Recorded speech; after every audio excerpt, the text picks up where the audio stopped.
me voy a permitir a presentar a nuestra siguiente ponente. Ella viene del CIECAS, una institución hermana del Instituto Politécnico Nacional. La doctora María del Pilar Hernández Pérez. Ella es economista por el IPN México, es maestra en Economía y Gestión del Cambio Tecnológico por la UAM, por la Universidad Autónoma Metropolitana, doctora en Economía y Gestión de la Innovación y Política Tecnológica por la Universidad Autónoma de Madrid. Ella fue directora del Centro de Incubación de Empresas de Base Tecnológica del IPN de septiembre del 2015 a febrero del 2018. Fue la encargada de la Oficina de Transferencia de Tecnología del IPN de 2010 a 2013, vicepresidenta de la Red Mexicana de Oficinas de Transferencia Tecnológica 2012. Fue miembro del Comité Tecnológico de Red Emprendia, profesora titular en el CIECAS IPN. Ella es miembro del Sistema Nacional de Investigadores, del CONACYT, y sus principales líneas de investigación son la comercialización de la tecnología en instituciones de educación superior y centros de investigación, la valoración de intangibles tecnológicos, las organizaciones intermedias de apoyo a la innovación y los indicadores de ciencia, tecnología e innovación.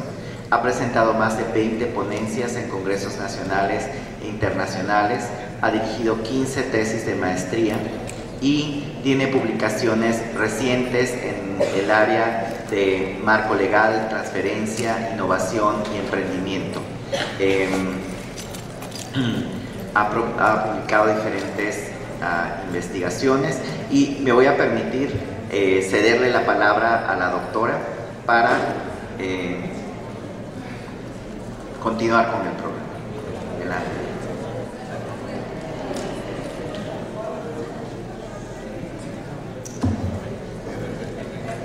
Muchas gracias por la extensa lectura. Buenos días. Bueno, yo le voy a allí a contar una cosa totalmente distinta a lo que hemos visto el resto de la mañana. Algunas alusiones se han hecho el día de ayer. Espero que estén despiertos, porque este es un tema, no porque me guste a mí, ¿no? No todo el mundo va a decir. Es totalmente rompedor en el sentido de cuáles son los elementos, ¿no? Nos propusieron el eslabón perdido entre la biotecnología y el mercado.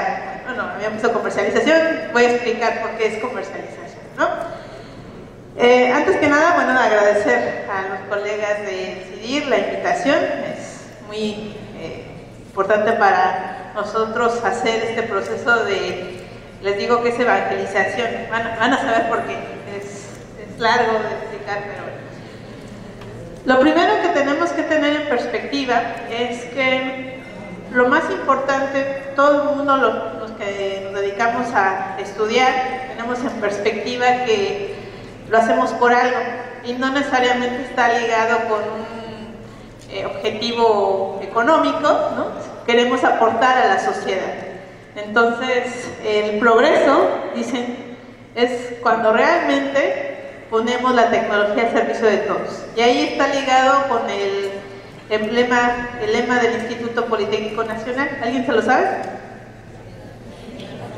No los oigo. Bueno, casi todas las universidades tenemos en común eso, si ustedes lo recuerdan. Entonces, ¿qué pasa con la innovación? Generalmente nos dicen, ¿no? ¿Qué perspectiva lo vemos? Si es un vaso lleno o medio vacío. Y eso es un poco lo que muestra esta imagen, ¿no? ¿Cuál es la oportunidad?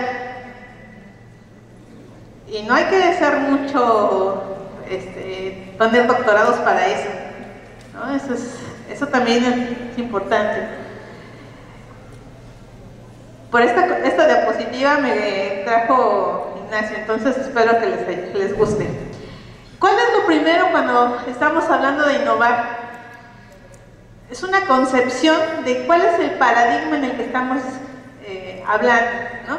Generalmente pensamos que estar en nuestra zona de confort, seguir trabajando día a día, eso es importante. Sí, créanme que el trabajo duro es importante, pero también es importante tener abierta la perspectiva de qué es lo que quiero, ¿no? Entonces, bueno, pues aquí están los marcianitos, por un lado jalando el carro, y el otro ya inventó otra cosa.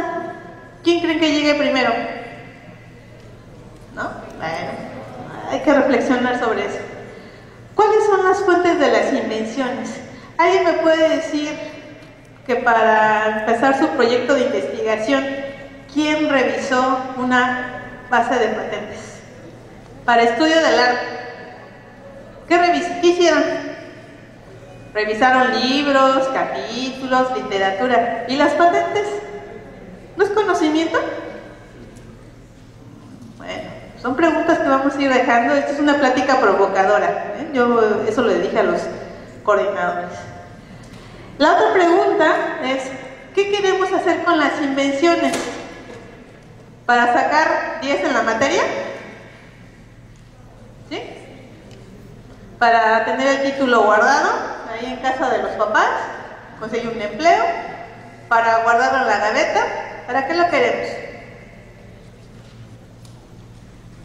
¿Qué se requiere para innovar? Generalmente pensamos que, como decía mi colega, esto va cambiando. O sea, antes se necesitaba un ejército de gentes que se dedicaran a hacer investigación y desarrollo, ¿no? Que necesitaba financiamiento, que necesitaba la tecnología. Pero con el paso del tiempo, la innovación ha ido quitándose todas esas ataduras, ¿no? Y bueno, me gusta esta ilustración porque habla muy bien de que para innovar no requiero, insisto, ni grandes títulos, ni la gran cantidad. Lo importante es saber qué es lo que quiero y tener disciplina y pasión para hacerlo. Y entonces, la pregunta es, ¿qué nos detiene a innovar? Porque ustedes habrán escuchado, México, somos muy ingeniosos los mexicanos, tenemos mucha creatividad. ¿Y por qué no llegamos a ser innovadores? Disciplina. ¿Ok? Esta es una categoría, bueno, hablando del simposio se iba a caer mejor, ¿no? Generalmente decimos los investigadores, ¿no? Las charlas que hemos tenido empezamos a explicar un montón de cosas, ¿no? Pero resulta que a quien tenemos que convencer, que es al usuario final, a un empresario, ¿no? Le estamos hablando en un lenguaje que no nos entiende y nos dice, pues no te esfuerces, o sea, no hay química, ¿cómo la hacemos? ¿No? Hablaban ayer, ¿no? ¿Qué nos falta, ¿no? Entre la academia y las empresas. Innovar es una disciplina, no es sencilla, pero lo más importante es saber cuál es el equipo que va a lograr esa innovación. Generalmente empiezan emprendedores solitarios y desfallecen, ¿no? Lo importante es tener una actitud de trabajo en equipo, no dividir trabajo, esto no es trabajo en equipo. El trabajo en equipo implica compartir y delegar y confiar en la gente.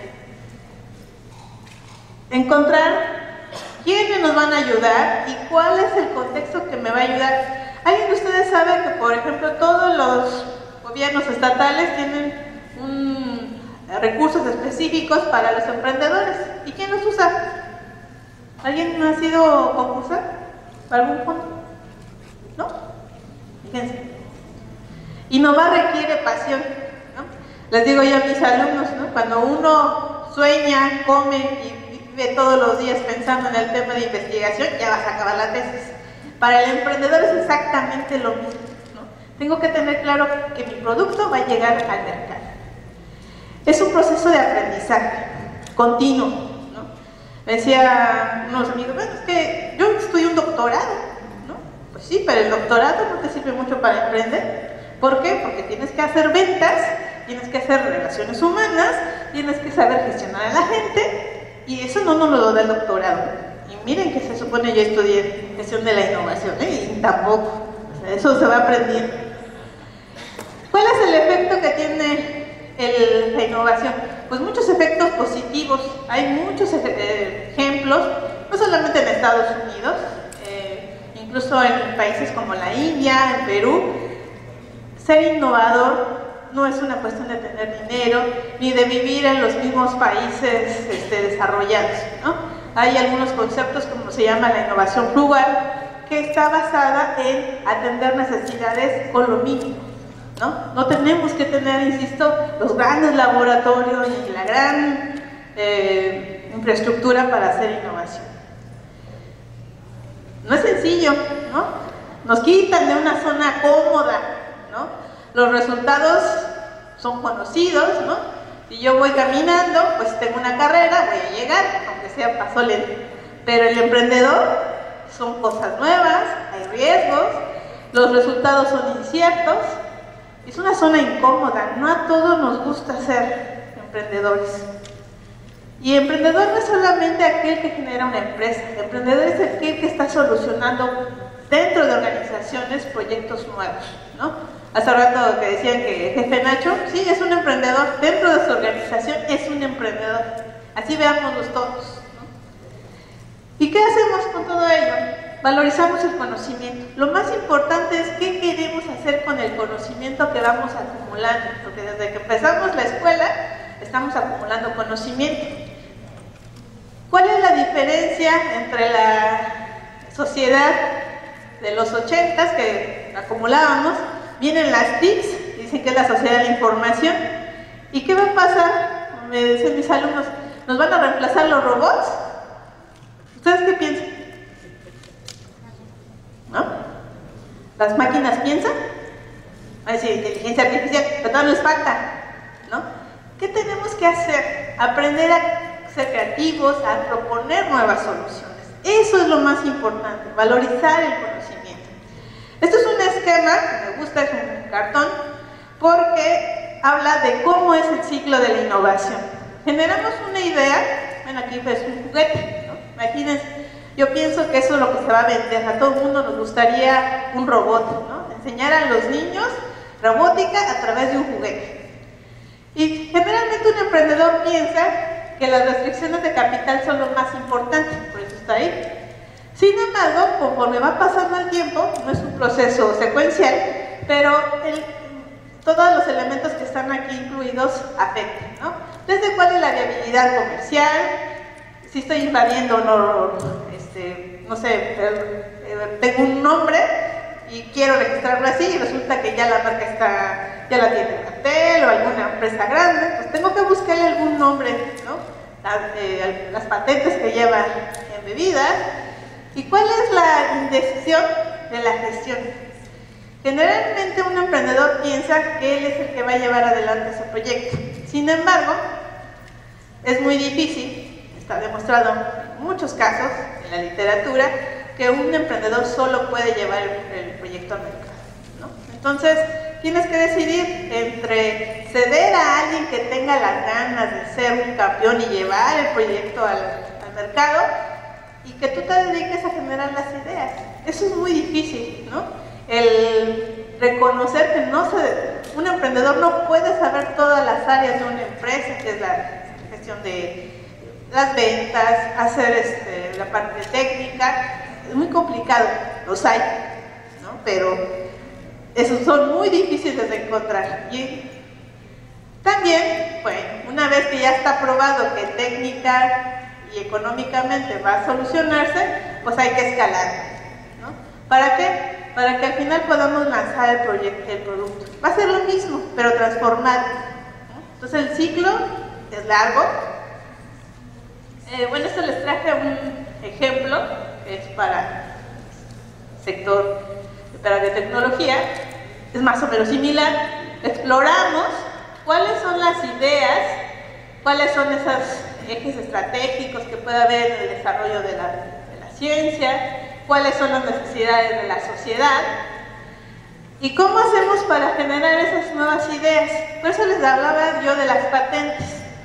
Hace rato mencionaban que las patentes, bueno, pues sí, a veces no se pueden invadir, pero una de las cláusulas que en todas las leyes de propiedad intelectual existen en el mundo es que las universidades y centros de investigación pueden hacer uso de ellas. ¿Para qué? para mejorarlas y generar cosas nuevas. Así se desarrolló Japón, así se desarrolló Corea, China. Y nosotros, ¿quién de ustedes, insisto, utiliza las patentes como bases de información? Ya no les digo que como registro, ¿no? Y entonces las ideas pues, se deben ir puliendo, ¿no? Seleccionando cuáles sí puedo sacar adelante y empezar todo el proceso que implica el desarrollo de nuevos productos. Insisto, cuando la innovación no es esto. Generalmente pensamos, ¿no? ¿Cómo le hizo Steve Jobs para tener el Apple? Pues ustedes ya vieron la película, ¿no? Quienes están interesados, y si no, pues ahí mienten, ¿no? Lo corrieron, estaba un poco loco, el hombre no tenía don de gentes, pero era muy buen vendedor. O sea, imagínense la ironía de la vida. Lo mismo pasa para cualquier emprendedor, solamente que esta es la versión que sí se ve abajo de la empresa, ¿no? Muchos procesos de aprendizajes, fracasos, mucha tolerancia hacia el fracaso y aprender de él, ¿no? Hay muchas pláticas, ahora mismo de TED, donde hablan de cuál es el aprendizaje de ese fracaso. Desarrollar tecnología es caro, ¿no? Y requiere tiempo. Caro no en sentido de recursos nada más, sino del tiempo que implica. Pero usar y difundir es barato y rápido, ¿no? ¿Quiénes de ustedes cuando van al supermercado o al mercado se fijan el origen de los productos que compran? ¿Quién compra productos mexicanos? Pero si hay uno más barato chino, ¿cuál compran? ¿El mexicano o el chino? ¿Quién compra piratería? No, sean honestos, a mí no me engañan. Si tuviéramos compra de productos originales, todas las empresas nuevas que se generan en las universidades, en el INADEM, todos tendrían una fuerte demanda. Nosotros como universitarios tenemos una labor, tenemos que estar fomentando el consumo consciente de esos nuevos productos. ¿Por qué son importantes las empresas? Generan empleo, ¿no? ¿Quiénes de ustedes les gustaría ser su propio empresario, tener su propia empresa? ¿Y quién va a consumir? ¿Los chinos? Sí, podemos ir a exportar, ¿no? Para eso está ProMéxico. Pero necesitamos que en nuestro propio mercado, somos 130 millones de mexicanos, que consumamos lo local, sería primordial, ¿no? Así empezó Japón. Las grandes tecnologías japonesas, primero, las más feas se compraban localmente. Las que eran buenas se exportaban hacia afuera. Y ahí siguieron todos los demás. Insisto, no hay mucho que crear nuevo. Veamos las lecciones que otros países hicieron. Y no los voy a agobiar con preguntas, ¿no? Pero bueno, cada invento, ¿no? Me dice, bueno, es que hay una metodología para hacer transferencias. Sí, pero cada tecnología es diferente, ¿no? No es lo mismo desarrollar un producto nutracéutico. Bueno, somos famosos ahora en el Poli, no sé si ustedes han visto las notas que han sacado, porque desarrollaron unos colegas de CEPROVI utensilios comestibles. ¿Sí? ¿No han visto las notas? Se lo recomiendo. ¿Ustedes se van a comer el plato cuando termine? Pero dicen que es un buen alimento. ¿Qué tendríamos que hacer? Eso es parte de desarrollar toda la estrategia de mercado, ¿no? No es nada más inventar algo, hay que ver cómo el mercado lo va a aceptar. No hay fórmulas, no hay recetas, casos idénticos. La patente da mucha información, por eso tenemos que aprender a usarla, ¿no? Un secreto industrial no es ideal. Mucha gente me dice, no, pues yo lo voy a meter como secreto. El secreto, para que sea secreto, obvio, hay que invertirle mucho dinero para que nadie lo diga, y aún así no es factible ni 100% seguro. Sin embargo, lo que sí tenemos que tener claro es que las universidades tenemos que tener una estrategia muy clara de propiedad intelectual, de fomento. Para evaluar un proyecto que pueda ser patentable, pues tienen que evaluarse 3 características: la parte técnica, el estado de la técnica y la evaluación financiera. Si seguimos patentando por tener un título, por tener un punto, no es negocio para nadie. Esa es la verdad. Estos son los costos que implican una patente, muy rápido, ¿no? Tanto el tiempo como el costo, ¿no? Estas son las solicitudes nacionales, las internacionales, que son acuerdos que hay del INPI, las solicitudes más o menos cuánto van tardando, ¿no? En general, el INPI tarda 5 años en darnos una patente, ¿no? Pero si yo ingreso una patente, ¿puedo vender un producto? Sí. ¿Por qué? La solicitud de patente es eso, va a tardar 5 años el INPI en decirme si puedo, bueno, si me van a conceder la patente. Pero yo puedo hacer negociaciones previas, ¿no? Entonces, lo que hay que tener en cuenta es este asunto. ¿Cuándo sí patentar y cuándo no?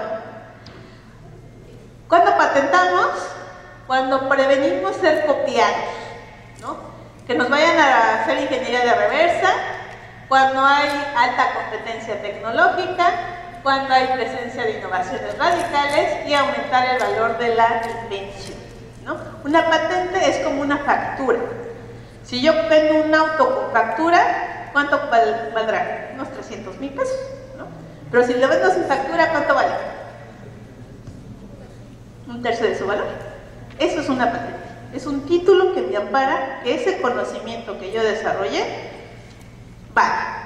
Pero si yo me pongo a generar, ustedes no están, pero para saberlo, hicimos un estudio de los inventores individuales y encontramos que hay un señor de allá de Monterrey, Garza Sada, que tiene 80 patentes sobre inodoros. Es su ambición, ¿no? Pero las patentes no son eso, ¿no? Las patentes son una cuestión de negocios en el sentido de las universidades exhibimos qué conocimiento tenemos para que las empresas se alineen con nosotros y podamos hacer algún convenio de colaboración. Pero las empresas en Estados Unidos patentan por otras características. Esta es una encuesta que hizo la AUTU, que es la Asociación Norteamericana de Transferencia de Tecnología, que dice que las empresas patentan para bloquear competencia, prevenir demandas, mejorar reputación y el uso de negociaciones. Es decir, esto es un negocio. Las empresas por eso patentan. Y las universidades patentamos bajo otra lógica, para que otros conozcan el conocimiento que poseemos. ¿Por qué no patentan? ¿No? Fácil invención. Si alguien me puede reproducir rápido, pues ahí están los chinos, ¿no? Los coreanos que nos pueden hacer eso, y la enfermedad de novela.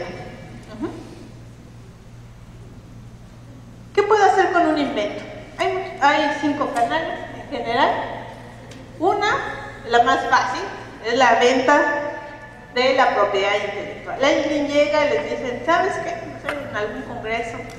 Tienen que tener mucho cuidado cuando van a exhibir sus pósters. Yo sé que les gusta hacerlo, pero si alguien identifica una oportunidad de negocio, no puede decirle todo a un empresario o a alguien interesado en su tecnología, porque les puede robar la idea. Pero no ni siquiera necesita robársela, ustedes se los dijeron, ¿no? Entonces, aguas. La venta de propiedad intelectual implica que yo le voy a dar la patente a alguien, pero también el know-how. Eso significa que me tengo que poner a la bitácora, los manuales, lo que haya hecho para poder reproducir esa patente. Y generalmente, cuando a una empresa se te acerque y te diga, oye, quiero tu patente, te la compro, ¿para qué creen que sea? Para bloquear polares. Porque las empresas también están desarrollando algo así, ¿no? Entonces, si él ya invirtió 3 años en la empresa invirtiéndolo y ustedes en un tiempo menor, pues mejor le invierte al suyo y ustedes lo bloquean porque le va a hacer competencia. Por eso patentan, por eso es importante estar. La otra es cuando yo otorgo como inventor, se me acerca alguien, oye, yo voy a vender ese producto, ¿ok? hacemos un acuerdo, la universidad recibe un porcentaje por las ventas de esos productos, es una licencia, recibe regalías.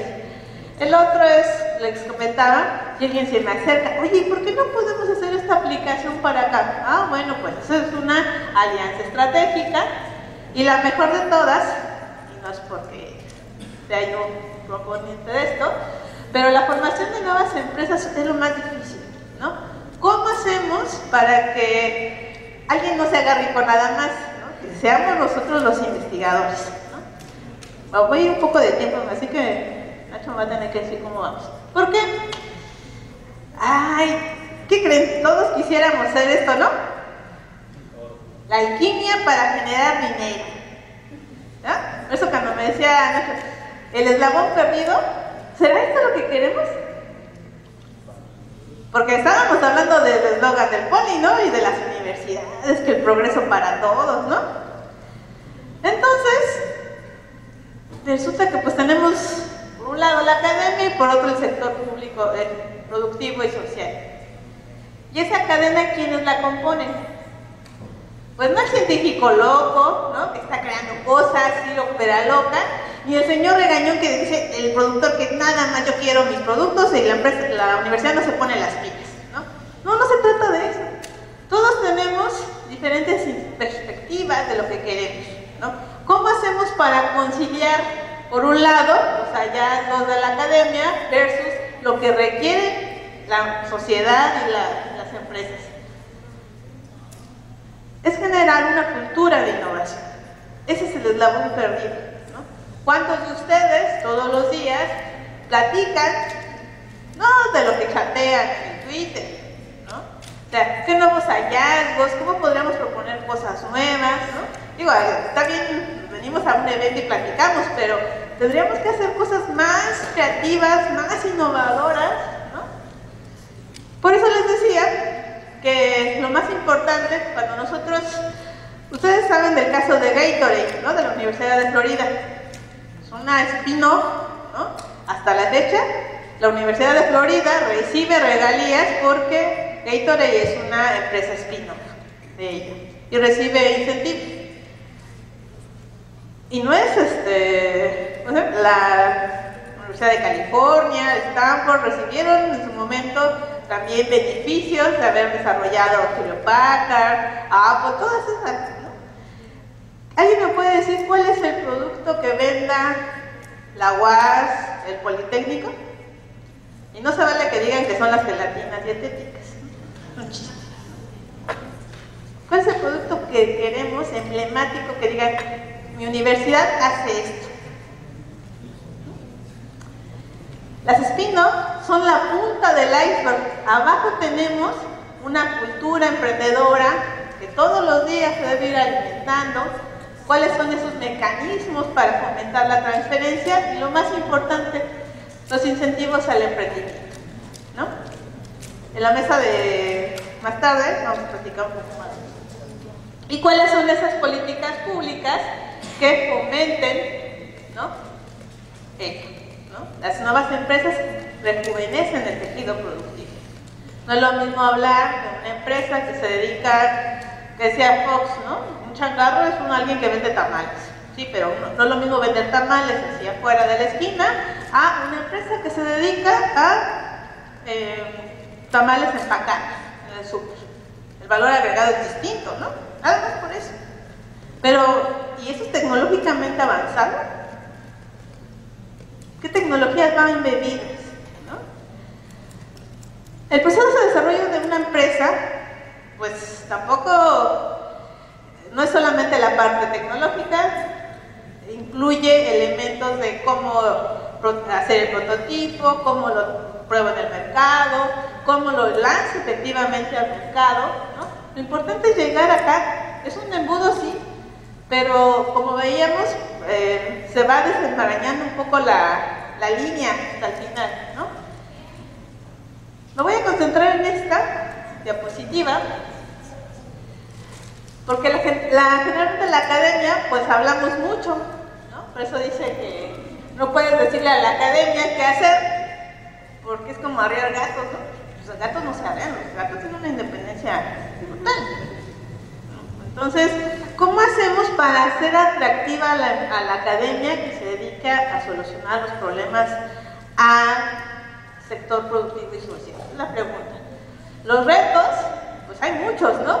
La falta de financiamiento, la carrera global por el talento. Esto es particularmente importante.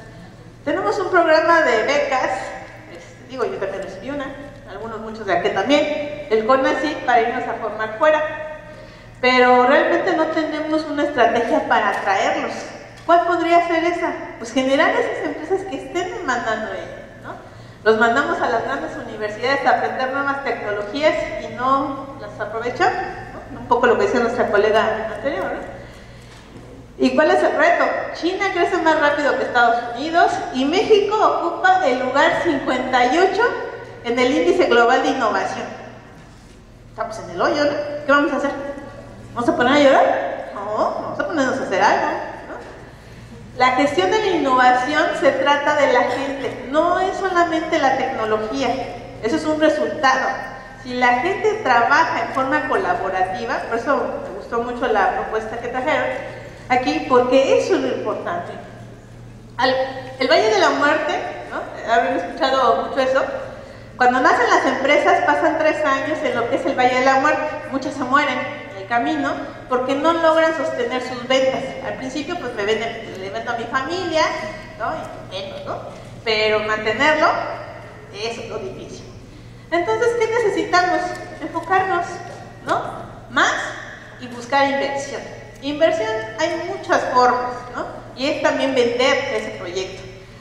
Ya me están carrereando. Algunos de los mejores trabajos no se hacen en las oficinas de lujo, ¿no?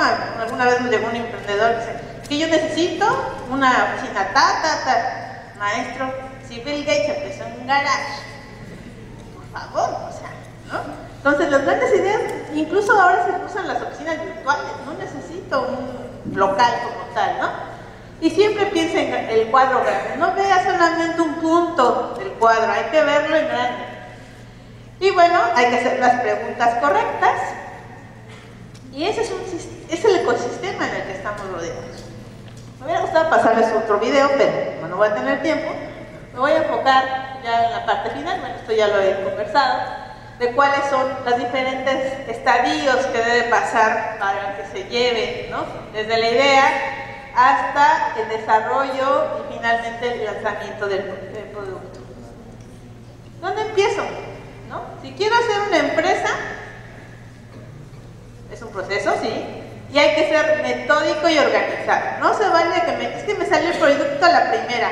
Eso no existe, ¿no? Tengo que escribir de qué se trata, porque siempre vas a producir tú, pues no. La parte administrativa requiere la documentación. Nosotros nos dedicamos a un área que se llama valoración de intangibles y dice, ¿y eso qué es? ¿No? Imagínense cuando te preguntan a un emprendedor ¿cuánto vale tu empresa? No, pues invertí 3,000 pesos. ¿Ese es el valor de tu empresa? Sí. Eso no es el intangible, es todo lo que pensamos para desarrollar esa empresa y cómo lo podemos vender, ¿no? Si alguien dice el modelo de negocio es tal y lo puedo explicar, que es un poco lo que dice acá, eso también ya forma parte de los intangibles y hay que ponerle un precio, ¿no? Hay técnicas para eso.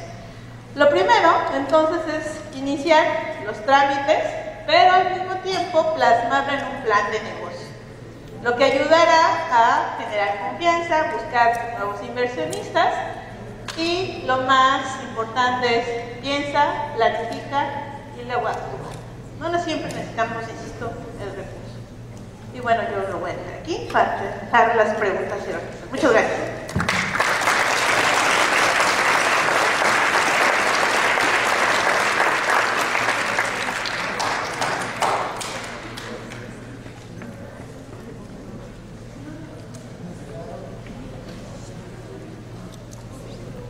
Abrimos la sesión de preguntas.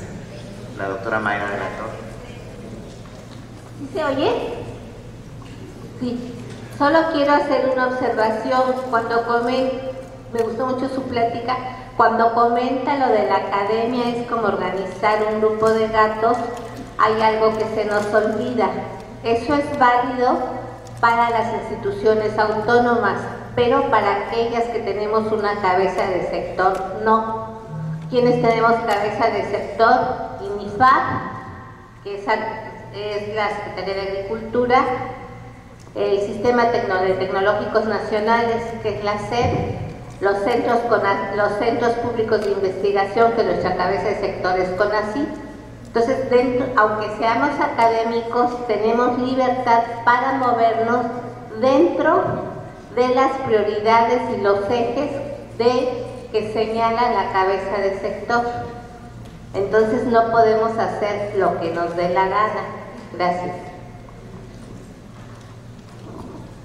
¿Alguna otra pregunta?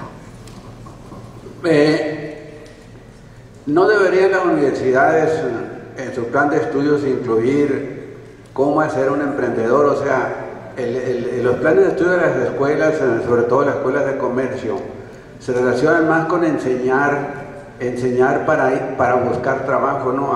Al estudiante lo capacitan más para explorar y lanzarse a andar llevando documentos a las empresas para emplearse, ¿no? Yo siento que las universidades debían de adoptar un plan de estudios en donde el estudiante salga directamente para él ser empresario. No sé si estoy no tengo una frecuencia correcta. Bueno, hay algunas universidades, por ejemplo el TEC de Monterrey sí tiene una semana, ¿no?, donde dedican a hacer emprendimiento, pero en las públicas, por ejemplo, eso no existe, ¿no? La relación que hay entre los alumnos de sociales, ¿no?, que llevarían estos temas, con los de ingeniería, pues no. ¿Alguien se mezcla con sus compañeros? ¿Nuestros biólogos químicos se vinculan con los de sociales? Yo no conozco ningún caso. El problema es ese, tendríamos que estar pensando en programas donde el emprendimiento se ve como una materia optativa, ¿no?, o un programa transversal, pero no se ve como algo o complementario, ¿no? O sea, el asunto es que tendría que ser transversal. Y bueno, yo soy más de la idea que tendría que ser alguien voluntario, ¿no? Quien quiere ser emprendedor le va a dedicar. Imagínense, nosotros en el Poli tenemos le llamamos seminario de titulación, ¿no?, para graduarte, tienes que hacer una tesis, y bueno, te ofrecemos un curso donde al final de 6 meses terminas haciendo un trabajo de investigación.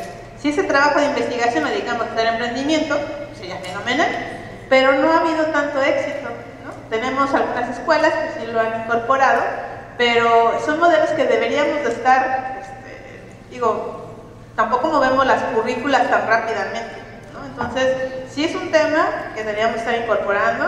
Incluso hay algunos casos de universidades en Inglaterra y en Europa que incluso han cerrado las carreras con vistas a la reestructura, porque tienes que enseñarle a los profesores a ser emprendedores. O sea, no nada más es venir y me echo el rollo y ya, no.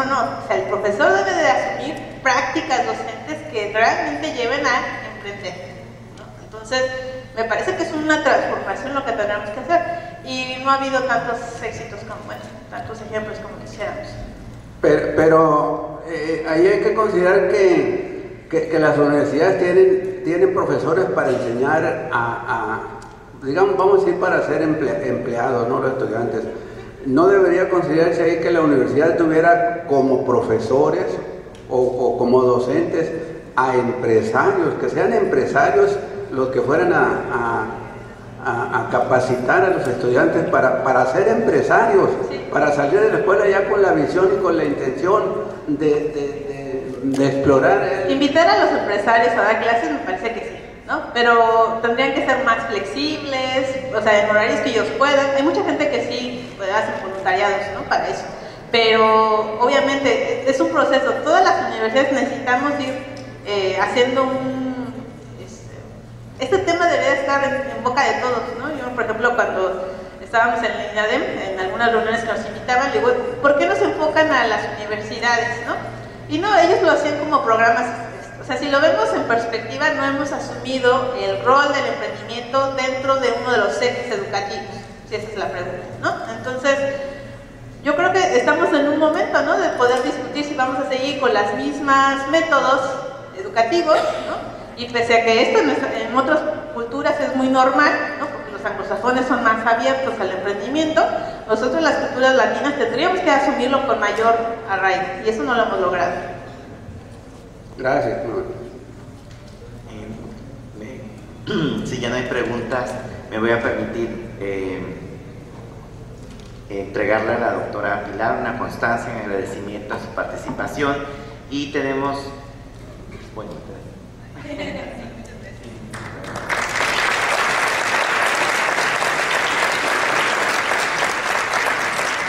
y nada más brevemente